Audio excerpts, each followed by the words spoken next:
আজকে ফিরে এলাম বাংলা সাহিত্যের আরেকটি গুরুত্বপূর্ণ বিষয়, যেটা হতে চলেছে সমস্ত ছাত্রছাত্রীদের কাছে একটা খুব গুরুত্বপূর্ণ অধ্যায়। তাই সমস্ত ভিউয়ার্সদেরকে বলছি, তোমরা ভিডিওটা স্কিপ না করে সম্পূর্ণ দেখে যাওয়ার জন্য। আজকের আমাদের আলোচনার মূলত পাঠ্য হচ্ছে ক্লাস একাদশ শ্রেণীর প্রথম অধ্যায়। ক্লাস একাদশ শ্রেণীর বাংলা শিল্প, সাহিত্য ও সংস্কৃতির ইতিহাসের প্রথম যে অধ্যায়টি রয়েছে, প্রাচীন বাংলার সমাজ ও সাহিত্য। এই প্রাচীন বাংলার সমাজ ও সাহিত্য থেকে আমরা যেটা আলোচনা করব সেটা হচ্ছে চর্যাপদ। তবে আলোচনা করবার আগে সমস্ত ভিউয়ার্সদেরকে বলবো, আমাদের এই চ্যানেলে প্রথম হয়ে থাকলে দীপ্র স্টাডি পয়েন্ট অবশ্যই তোমরা সাবস্ক্রাইব করে রাখো, যাতে ভিডিও সবার প্রথমে তোমার ফোনে গিয়েতে পৌঁছায়, এবং নোটিফিকেশন প্রথম পাওয়ার জন্য অল বাটনটা প্রেস করে রাখো। ভিডিওটা ভালো লাগলে বন্ধুদেরকে মধ্যে একটু শেয়ার আর একটা শেষে লাইক করে দিতে ভুলবে না। তো আসা যাক আজকের আমাদের আলোচনার মূল যে বিষয়, চর্যাপদ। চর্যাপদ যদি ধরা যায় রচনাকাল, চর্যাপদ রচনা করা হয়েছিল মূলত খ্রিস্টীয় দশম থেকে দ্বাদশ শতাব্দীর মধ্যে। তাহলে কোন সময় রচনা চর্যাপদ? খ্রিস্টীয় দশম থেকে দ্বাদশ শতাব্দীর মধ্যে চর্যাপদ রচনা করা হয়েছে। চর্যাপদটা কি?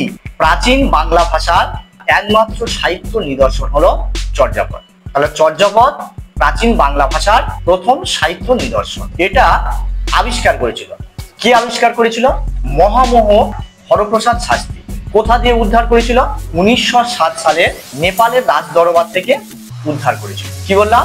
নেপালের রাজ দরবার থেকে 1907 সালে এটা উদ্ধার করেছিল।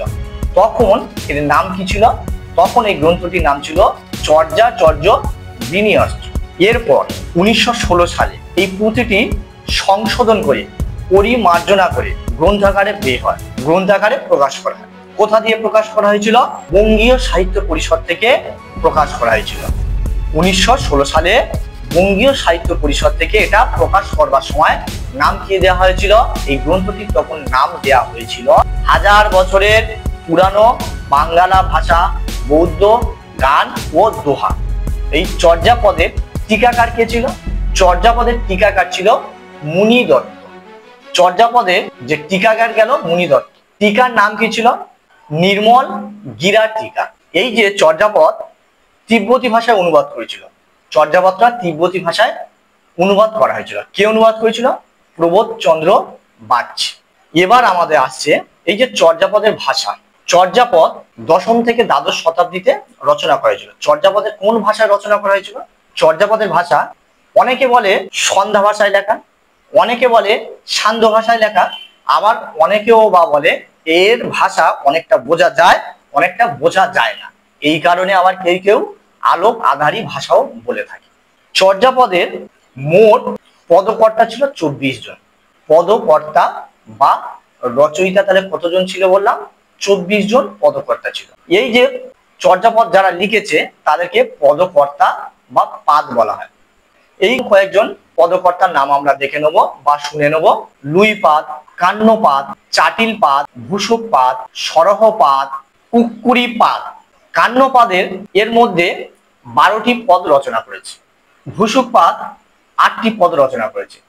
সরহপাদ 4টি পদ রচনা করেছে। কুক্কুরিপাদ 3টি পদ রচনা করেছে।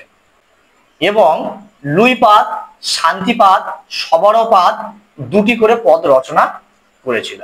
এই যে পদ রচনা গেল, চর্যাপদটি যখন পাওয়া গিয়েছিল চর্যাচর্য বিনিয়স্ত্র নামে, তখন এই গ্রন্থটিতে মোট 46.5টি পদ পাওয়া গিয়েছিল। 46টি পদ আমরা সম্পূর্ণ পেয়েছিলাম এবং একটি পদ আমরা অসম্পূর্ণ হিসাবে পেয়েছিলাম। এই জন্য বা এই কারণে আমরা 46.5টি বলে থাকি। চর্যাপদ কি? চর্যাপদে মূলত বৌদ্ধদের কতগুলো বৌদ্ধ সহজিয়াদের গান লেখা, যে গানের মধ্যে দিয়ে তৎকালীন সময়ে যে সমাজ, শিল্প, পেশা, জীবনযাত্রা, জীবন জীবিকা প্রভৃতি আমরা ঘটনা বা প্রভৃতি সম্পর্কে আমরা জানতে পেরে থাকি বিভিন্ন পদকর্তার রচনা থেকে। তো এই হলো আজকের আমাদের চর্যাপদের বিষয়বস্তু। আশা করি সবাই ভালো লাগলো। ভিডিওটা সম্পূর্ণ দেখার জন্য সবাইকে ধন্যবাদ।